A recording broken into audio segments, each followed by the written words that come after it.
শুভ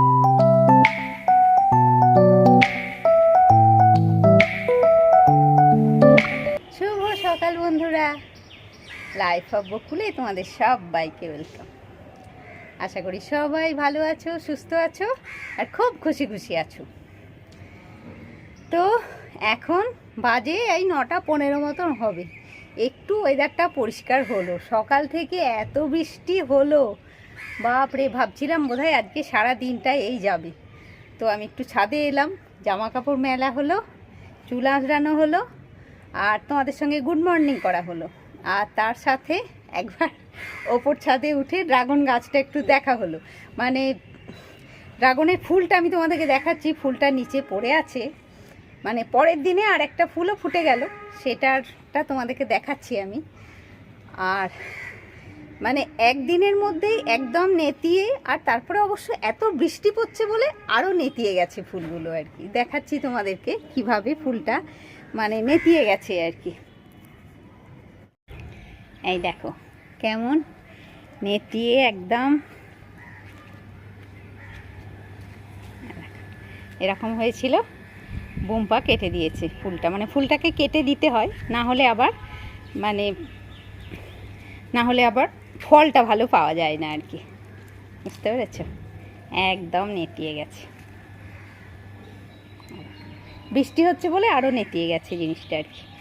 তো চলো, এখানটা সকালে বৃষ্টি পড়ার পরেই বুম্পা পুরো পরিষ্কার করলো। আর এত শ্যাওলা হয়েছে না এখানটায়, মানে পড়ে যাওয়ার সম্ভাবনা আর কি খুব। চলো নিচে যাই আর একটু বাগানটা দেখিয়ে দিই তোমাদেরকে ছাদের। আর আজকে একটু পকোড়া বানাবো, সেটাই তোমাদের সঙ্গে শেয়ার করব ছোট্ট করে। মানে ফেলে দেওয়া জিনিস দিয়ে আজকে একটু পকোড়া বানাবো।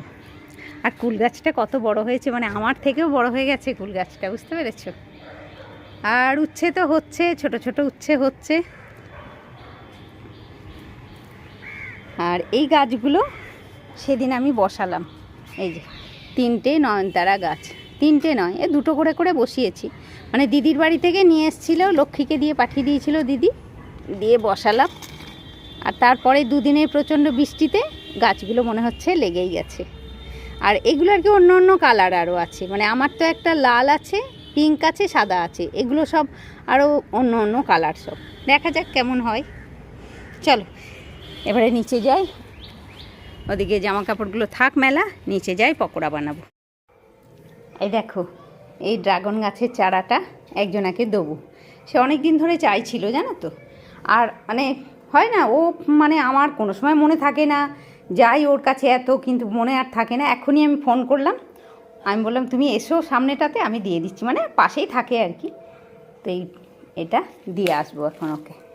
মানে এই বর্ষার পরে আর তো এটার কোনো কাজে আসবে না। আর কি সুন্দর বেরিয়েছে দেখো, পুরো কত নতুন নতুন ডাল বেরিয়েছে। গাছ যত কাউকে দেওয়া যায় ততই ভালো, বলো? এদিকে আমি এসে গেলাম কিচেনে, আর আমার ক্যামেরাটাও অন হলো কিচেনের স্ল্যাবের ওপরে, বুঝতে পেরেছো? এদিকে রয়েছে পেঁয়াজ কুচি, ধনেপাতা কুচি ছোট ছোট করে কুচি করেছি, আর এদিকে লঙ্কাটাকেও ছোট ছোট করে কুচি করেছি।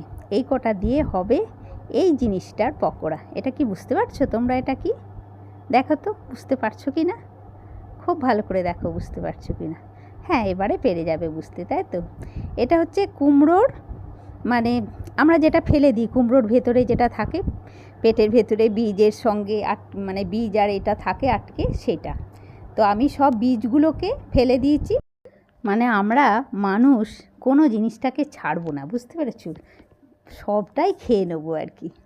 তো কুমড়োর ওই পেটের প্রথমে মানে বীজগুলোকে ফেলে দিয়ে খুব ভালো করে ধুয়ে নিয়েছি, কিন্তু ধুয়ে হাত দিয়ে চেপে চেপে জলটা মানে ফেলে দিয়েছি। এবারে দেখো ছুরি দিয়ে যতটা সম্ভব ছোট ছোট করে এটাকে কাটলাম। মানে স্পেশালি সেইভাবে কাটতে হবে না, যতটা পারা যায় একটু কেটে নেবে। আর তার মধ্যে আমি দিলাম ওই পেঁয়াজ কুচি, ধনেপাতা কুচি আর লঙ্কা কুচিটা। আর এবারে এটার মধ্যে বেসন টেসন দিয়ে পকোড়া বানাবো। মানে এরপর থেকে বাড়িতে কুমড়ো এলে, মানে বন্ধুরা যারা দেখছো এই ভিডিওটা, তারা কিন্তু কেউ আর কুমড়োর ওই পেটের ভেতরটা ফেলে দেবে না। তো দেখো আমি এটার মধ্যে দিলাম 2 চামচ বেসন, 2 চামচ চাল গুঁড়ো। চাল গুঁড়োটা দেবে কিন্তু, চাল গুঁড়ো না দিলে না, আর একটু নুন দিচ্ছি, হ্যাঁ। তো চাল গুঁড়ো না দিলে মানে জিনিসটা একটু মানে কি বলবো, বেশি নরম হবে, মানে বেশ ক্রিস্পি হবে না আর কি, বেশ একটু শক্ত জিনিসটা হতে হয়, সেটা কিন্তু হবে না। আর তোমরা একটা জিনিস তো না, তোমরা তো আমার ডান হাতটা দেখতে পাওনি, আমার মানে বাঁ হাতটায় দেখেছো। আমি ডান হাতে কিন্তু 1 হাত চুড়ি পরেছি আজকে, মানে ছাদে যখন আমাকে দেখলে তোমরা তখন আমার বাঁ হাতটায় দেখতে পেয়েছো। তো দেখতেই পাচ্ছ 1 হাত চুড়ি পরেছি, মানে ইচ্ছা হলো আর কি চুড়ি পরতে সকাল সকাল। তো দেখো আমি এটা ওই সবগুলো দিয়ে খুব ভালো করে মেখে নিলাম, মানে চটকে চটকে যতটা সম্ভব চটকে মেখে নিলাম। এবারে ওদিকে তেল তো গরম করতে দিই, তেল গরম হলেই ফাটাফাট তেলের মধ্যে ফেলে দেওয়া হবে। আর আজকে জলখাবারে এটা দিয়েই বুম্পাকে মুড়ি দেবো। আর ওর তো একটু সর্দি জ্বর মতন, মানে সর্দি জ্বর হয়েছিল, এখনও কাশিটা অল্প রয়েছে আর কি। আর গরম গরম এই বৃষ্টির দিনে গরম গরম পকোড়া খেতে কার না ভালো লাগে বলো। আসলে কদিন ধরেই আমি এটা করব ভাবছি, মানে রয়েছে, মানে একটা আলাদা, মানে যেদিন কুমড়ো নিয়ে এসেছিলো তারপর দিন থেকে আলাদা করে কৌটোতে ভরে রেখে দিয়েছি কুমড়োর, মানে পেটের ভেতরটাকে আর কি, মানে কুমড়োর পেটটা, বুঝতে পেরেছো। তো ভরে রেখে দিয়েছি, বানানো আর হচ্ছে না, রোজই ভাবছি কিন্তু রোজই নানা রকমভাবে অন্য কিছু টিফিন হয়ে যাচ্ছে, বানানো আর হচ্ছে না। দেখো উল্টো পাল্টা করে বেশ খানিকক্ষণ হয়ে গেল ভাজা আমার কুমড়োর পকোড়াটা। ভাজতে কিন্তু একটু সময় লাগবে, গ্যাস কিন্তু হাই ফ্লেমে দিয়ে ভাজবে না, গ্যাসটা মানে সিমে করেই ভাজবে, শুরুতে তেলটা গরম করে নিয়ে গ্যাসটা সিমে করেই ভাজবে। দেখো কি সুন্দর দেখতে হলো বলো তো। আর খেতেও খুব ভালো হয়, আমি অনেক দিন আগেও একবার দুবার করেছি, খেতেও খুব ভালো হয়। আর আমার সবগুলো কিন্তু একটা কড়াতে মানে একবারের মধ্যেই সবটা দেওয়া হয়ে গেল। আমি গ্যাসটা অফও করে দিলাম, এবারে সাইড দিয়ে দিয়ে তেলটা একটু ঝরিয়ে ঝরিয়ে তুলে নিচ্ছি আমি, ব্যাস হয়ে গেল আমার।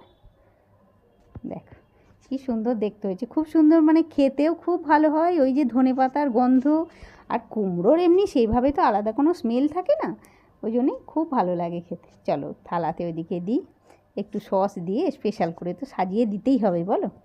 তো ঠিক আছে বন্ধুরা, এই সঙ্গে আজকে আমি আমার ব্লগটাও শেষ করছি। তোমরা সবাই খুব ভালো থাকো বন্ধুরা, খুশি খুশি থাকো, নিজের ফ্যামিলির লোকজন নিয়ে খুব আনন্দের দিন কাটাও। আর অবশ্যই আমার সাথেও থেকো। আজকে ব্লগ যদি ভালো লাগে অবশ্যই একটা লাইক করবে, কমেন্ট করে বলবে, হ্যাঁ। তাহলে বন্ধুরা আজকের মতন টাটা, নেক্সট ব্লগে তোমার সাথে আবার দেখা হচ্ছে। প্লেটের মধ্যে দিয়ে সুন্দর করে সাজিয়ে দিলাম, আর একটু খেয়ে দেখে অবশ্যই তোমাদেরকে বলে দিচ্ছি জিনিসটা কেমন হয়েছে। সবাইকে অনেক অনেক ভালোবাসা দিয়ে আজকের মতন টাটা বন্ধুরা। আর খেতে কিন্তু দুর্দান্ত হয়েছে।